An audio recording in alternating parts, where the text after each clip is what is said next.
Boa noite, meus irmãos. Paz do Senhor Jesus Cristo. Estou aqui na minha casa, junto com a minha família, com o Vitor Cauã, o Ezerlene Maia e a Yasmin. Aqui nós estamos aqui junto em casa.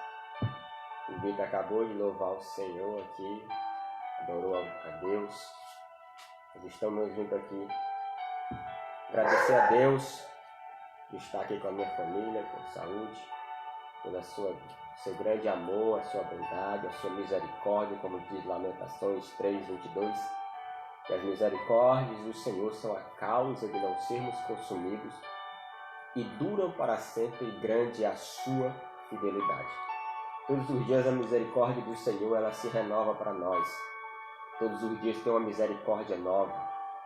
Deus é um Deus misericordioso, um Deus de amor, um Deus de justiça. E nesta noite eu quero aqui trazer uma palavra aqui de Deus para a sua vida. Algumas atitudes na nossa vida que nos levam mais perto de Deus, que nos coloca mais perto de Deus. É que nessa trajetória da nossa vida, não depende apenas de Deus, mas também das nossas atitudes no decorrer da nossa vida. E essas atitudes elas nos levam mais perto de Deus e também elas nos trazem alguns resultados bons. E quando nós chegamos mais perto de Deus? Tiago 1:22 diz que sede cumpridores da palavra e não somente ouvintes, enganando-vos a vós mesmos. Se alguém é ouvinte da palavra e não cumpridor, é semelhante ao homem que contempla no espelho o seu rosto e depois de contemplar-se a si mesmo, vai e logo esquece de qual era. Veja bem, irmãos, olha o emprego do verbo. Sede cumpridores da palavra e não somente ouvintes. Sede, ser hoje, ser amanhã e ser sempre. Ser hoje, ser amanhã, a semana que vem, o mês que vem e o ano que vem. Sede cumpridores. Mateus 7, a partir do versículo 24, 25, 26, diz: portanto, todos aqueles que ouvem as minhas palavras e a praticam, será semelhante ao homem prudente que edificou a sua casa sobre a rocha. Desceu a chuva, transbordaram os rios, sopraram os ventos e deram contra ela. Contudo, ela não caiu, porque estava edificada na rocha. Todos aqueles que ouvem as minhas palavras e não a praticam, será semelhante ao homem insensato que edificou a sua casa sobre a areia. Desceu a chuva, transbordaram os rios, sopraram os ventos e deram contra ela, e grande foi a sua queda. Preste atenção, irmão, que quando você obedece à palavra de Deus, você fica mais perto de Deus. E o resultado de ficar mais perto de Deus é que no tempo da adversidade, no tempo das lutas, no tempo de terremoto temporal, você está firmado na rocha. Não só você, mas como toda a sua casa estará firmada na rocha. A Bíblia diz, olha, quando desceu a chuva, transbordou os rios e soprou o vento, não pôde levar aquela casa. Por quê? Porque ela estava edificada na rocha. Rio fala de luta, de tribulações, de adversidade. Isaías 43, no versículo 2 e 3, ele diz: quando passares pelas águas, eu estarei contigo. Quando passares pelos rios, eles não te subsistirão. Quando passares pelo fogo, chama alguma arderá em ti. Veja bem, meus irmãos, o resultado de estarmos mais perto de Deus, de obedecermos a Deus, é que no tempo da luta e no tempo da adversidade, a sua casa, que representa a sua família, ela vai estar firmada numa rocha. E essa rocha se chama Jesus Cristo. É o resultado da obediência à palavra de Deus. Então a primeira atitude que nós temos de ter para ficar mais perto de Deus é obedecer a Deus. É estar mais perto de Deus. Olha o que a primeira viagem de Paulo em Antioquia da Pisídia, em Atos capítulo 13. Antes de Paulo enfrentar as lutas, as adversidades que ele ia passar, diz em Atos 13, no versículo 2, a partir do versículo 2, que ele, jejuando, orando, abençoado pelos irmãos, os despediram e guiado pelo Espírito Santo. Veja bem, irmãos, antes de sair, ele jejuou, orou, foi abençoado, significa que uma autoridade espiritual o abençoou, a obediência à liderança, a obediência a quem está na frente e guiado pelo Espírito Santo de Deus. Quando chega em Atos 13:50, foi caluniado, foi difamado, foi rejeitado, foi colocado para fora da cidade. E no versículo 32 diz que eles partindo para Icônio. E no 51, 52 diz que eles estavam cheios de alegria e do Espírito Santo. Quando chega em 2 Coríntios capítulo 4, versículo 16, Paulo diz assim: por isso não desfalecemos. Ainda que o nosso homem exterior se corrompa, contudo o interior se renova de dia em dia. Porque a nossa leve e momentânea tribulação produz em nós um eterno peso de glória que não tem comparação. Não atentando nós para as coisas que se vê, mas para as que não se vê. Porque as que se vê são momentâneas, as que não se vê são eternas. Olha só, Paulo diz que ainda que o seu corpo sofra impacto, aqui dentro ele estava cheio de ânimo. E por causa disso ele diz que a sua luta ela é momentânea. Você quer saber o que Paulo passou? Como é que esse homem suportou as adversidades? Ele teve a sua roupa rasgada em praça pública, que para um homem era uma vergonha. Ele tomou 3 vezes varadas, foi apedrejado, foi rejeitado. E ele tomou 5 quarentenas dos judeus, menos uma, porque a lei permitia dar 40 chibatadas. Escute, irmão, se desse 40 não podia dar mais. O que eles faziam? Davam 39. Quando eles queriam matar um prisioneiro, eles usavam essa tática. A malandragem é coisa antiga, irmão. Só podia dar 40. Agora escute, irmão, segundo os especialistas, o chicote era entremeilhado de ossos de animais e couro. Quando batia, arrancava pedaço. Ele tomou 5 quarentenas menos uma, 196 chibatadas. Agora escute, as primeiras 12 chibatadas era dor insuportável. As outras 12 eram igual a chumbo derretido colocado em ferida aberta. As outras 12, o camarada perdia o controle do aparelho digestivo. Quem tomasse 2 quarentenas, 40 mais 39, 79, tinha sequelas neurológicas para o resto da vida. E quem tomasse 3 morria. Paulo tomou 5. E agora ele diz, a nossa leve e momentânea tribulação. Como é que pode? É porque Paulo era um homem cheio do Espírito Santo. Era alguém que estava ligado com Deus. Era alguém que obedecia à vontade de Deus. Era alguém que estava perto de Deus. Então, quando você obedece à palavra de Deus, a primeira atitude que nós temos que ter, eu e você, nós ficamos mais perto de Deus. E as lutas, as adversidades, as batalhas, nós conseguimos suportar porque Deus está conosco, porque Deus é a nossa força, porque o Senhor é a nossa fortaleza. Segunda coisa que nos leva mais perto de Deus é fazer morrer a nossa natureza pecaminosa, que a Bíblia chama de carne.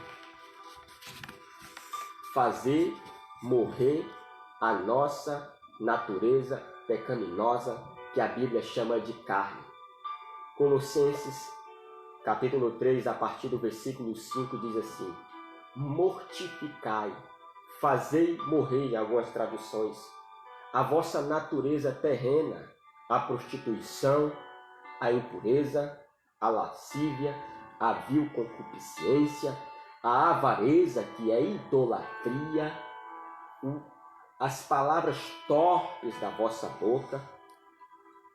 Não mintas uns aos outros, porque já despiste do velho homem com seus feitos e vestiste do novo que se renova para o conhecimento, segundo a imagem daquele que vos criou. Veja bem, olha o emprego do verbo sede.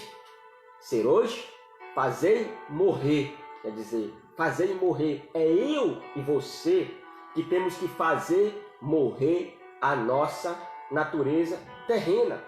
Aí você diz assim, mas como é que eu faço morrer a minha natureza pecaminosa, que a Bíblia chama de carne? Se é eu e o irmão que temos que fazer morrer a natureza pecaminosa, então como é que eu faço isso, pastor? Como é que eu faço morrer a minha natureza pecaminosa? Nesse mesmo capítulo de Colossenses, no versículo 1, começa a Bíblia a dar a receita de como fazer morrer a nossa natureza pecaminosa. No início de Colossenses diz assim: se ressuscitar-te com Cristo, buscai as coisas que são de cima, aonde Cristo está assentado à destra de Deus. Pensai nas coisas que são de cima e não nas coisas que são da terra, porque já morrestes e a vossa vida está oculta com Cristo em Deus. Quando Cristo, que é a vossa vida, se manifestar, então vós vos manifestarei com Ele em glória. Vamos voltar então. Vontade. Tenha desejo nas coisas de Deus, se você quer fazer morrer a natureza pecaminosa. Segundo, ele vai dizer, pensai nas coisas que são de cima. Deixa eu falar um pouco sobre o pensamento, irmão. Pensar é uma capacidade que só o homem tem. É um processo mental que faz você refletir, analisar. Por isso, muito tempo atrás, disse Descartes, penso, logo existo, porque só o ser humano tem domínio de existência. O processo mental faz com que você tenha domínio de existência. Você sabe quem você é, você sabe quem é a sua filiação, tudo isso é o processo mental. Os animais, eles agem por instinto. Não, você não. Você tem uma mente, você tem um processo mental que faz você ser diferente dos animais. Você sabe quantas ligações existem no cérebro humano? 1 quadrilhão. 10 elevado a 15. Não existe tecnologia no mundo para fazer um sistema de comunicação como o cérebro humano. Para você saber quem você é, que você é especial, você não é qualquer coisa. Agora escute, irmão. A maneira que você pensar, ela está firmada em crenças e valores que foram internalizados na sua história pelas agências socializadoras, como a igreja. A igreja é uma agência socializadora. A escola, a mídia e a família, que é a principal agência socializadora, é a família. Na família é onde se aprende o filho a respeitar, onde se aprende as coisas de Deus. Começa tudo em casa, para que quando chegar lá fora, você não fazer coisa errada. Então, o seu pensamento ele está calcado e sustentado em crenças e valores que foram internalizados na sua história. E pela experiência que você tem de vida, e pelos sentidos do corpo que tiram impressões do mundo e introjetam em você como a visão, a audição, o paladar, o olfato, são tiradas impressões do mundo e introduzidas em você, a maneira de você pensar. Por isso que a Bíblia diz que tudo que eu falo parte do coração.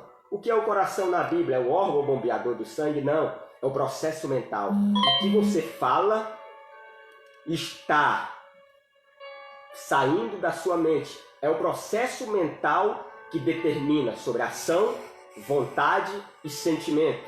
O que está mais próximo do processo mental é o estímulo visual. 0,2 de segundo do que você vê chega na sua mente. Então, ele diz, pensai nas coisas que são de cima e não nas coisas que são da terra. O que você vê está na sua mente. O que você anda vendo? Besteira. O que você anda vendo? Coisas que não edificam. O que você anda vendo é o que está na sua mente. Então, para você fazer morrer a sua natureza terrena, primeiro, pensar nas coisas de cima, quer dizer, nas coisas de Deus. Buscar as coisas de Deus. Enche a sua mente com aquilo que vem do alto, daquilo que vem de Deus, através da sua palavra. Como é que eu faço morrer a minha natureza terrena? Mateus 26:41 diz assim, orai e vigiai. Na verdade, o espírito está pronto, mas a carne é fraca. A sua natureza é fraca. Quem foi que falou isso? Foi Jesus. Nunca diga que uma coisa é forte quando Jesus declara que é fraca. Tudo que você ouvir de João, de Pedro, você precisa de contexto. Jesus não. Jesus fala no absoluto. Jesus disse que a nossa natureza é fraca. Então, vigiar é ficar atento, alerta a tudo aquilo que te rodeia. O que está te rodeando? O que chama a tua atenção e leva você ao pecado? Foge. Fugir da prostituição, diz Paulo. Foge dos desejos da mocidade. Foge, irmão. Tudo aquilo que chama a tua atenção, corre. Corre, porque não tem ninguém que é super-homem. Não existe super-homem, irmão. Não existe. Pode ser um homem cheio do Espírito Santo. Pode orar, pode jejuar. Continua com a natureza fraca. Continua. O que você tem que fazer? Foge daquilo que chama a sua atenção. A maior manifestação no Antigo Testamento foi na vida de um homem. Juízes, capítulo 15, capítulo 16. Na vida de Sansão. Sansão era um nazireu de Deus. Era um homem escolhido por Deus. Não podia tocar em morto, bebida forte, nem cortar o cabelo. A Bíblia diz que Sansão, o Espírito de Deus se apossava dele e ele com a queixada de jumento matou 1000 homens. Diz a Bíblia que ele pegou o portão de uma cidade, que aprisionaram ele dentro da cidade. Ele arrancou o portão, colocou no ombro, subiu no monte e colocou o portão lá. Era um homem cheio do Espírito Santo de Deus, mas ele começou a brincar com a sua natureza pecaminosa, que a Bíblia chama de carne, que é fraca. E o diabo levantou uma mulher por nome de Dalila. E Dalila começou no seu ouvido a falar: você não me quer, você não gosta de mim. E foi seduzindo a Sansão, a tal ponto dele entregar o seu segredo. A minha força está no meu cabelo. Era o símbolo daquela aliança. E diz a Bíblia que ele dormiu no colo dele, totalmente dominado. Sabe, irmãos, foge daquilo que chama a tua atenção se você quer vencer a sua natureza pecaminosa. Foge dos desejos da mocidade. Foge daquilo que é ruim. Busca as coisas de Deus. Busca as coisas do alto. Através da palavra de Deus para se edificar. Hebreus 4:12 diz que a palavra de Deus ela é viva e eficaz, mais cortante do que qualquer espada de 2 gumes, penetra ao ponto de dividir alma e espírito, juntas e medulas, e é apta para discernir os pensamentos e as intenções do coração. Salmo 119, versículo 116 diz: sustenta-me, Senhor, conforme a tua palavra, para que viva e não me envergonhe da minha esperança. Lâmpada para os meus pés é a tua palavra e luz para os meus caminhos. O Salmo 119, versículo 11 diz: eu escondi a tua palavra no meu coração para não pecar contra ti. A palavra de Deus, ela é eficaz. A palavra de Deus, ela é poderosa para te livrar, para te salvar. Meus irmãos, a palavra de Deus, ela edifica, ela fortalece. A palavra de Deus é o manual de Deus para nós. Que Deus possa abençoar a sua vida. Que Deus possa abençoar a sua casa e a sua família. Que você possa direcionar toda a sua casa no caminho do Senhor. Que você possa obedecer a Deus. Que você possa fazer morrer a sua natureza terrena. Que você possa ficar mais perto de Deus, assim como Paulo era e como os homens de Deus. Que a bênção do Senhor, esteja sobre a sua casa, sua família, no nome de Jesus. Amém. Graças a Deus. Glórias a Deus.